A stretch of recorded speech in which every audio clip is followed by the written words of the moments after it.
So if you're interested in, I will be doing like training sessions to show you how to get through all of the inputs and everything. It's not hard, but it is a little intimidating. And so those will happen on Wednesdays, and you should stay tuned on Instagram or get my newsletter to find out when those are. I'll be doing those every week until like mid-September, and then I'm going to travel for a month, and then I'll be back and I'll be doing them again. But we have all kinds of tutorials.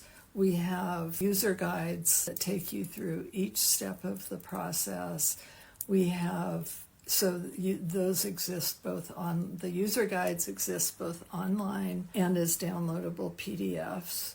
We have sheets where you can putting in the information that I'm just going to bend over here. And let's see, I am scrambling for paper. Okay, here we go. So this is the input sheet. So it just tells you the questions that are going to be asked, and if you use the fillable form, you can fill them out, and then you have a record of what you put in. And ultimately, you go to Pattern Tailor online, and you put your inputs in, and after you hit submit, it literally takes like 2 seconds to get your PDF. So it's very cool, but you do have to answer some questions.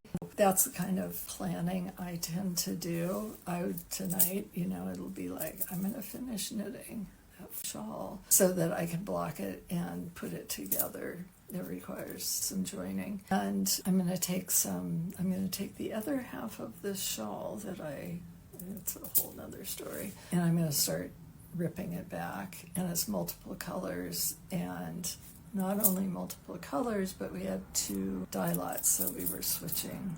And when I say we, I mean my knitter was doing that, but as the person who's taking it out, oh my God, I am not good with multiple balls of yarn, and I will end up with like 4 or 5 going at a time. That's what I have planned. That's how I approach things in terms of planning. I have these things that I want to do. I figure out about how long I think I will have to spend on each of them, and then figure out how I'm going to get it done. So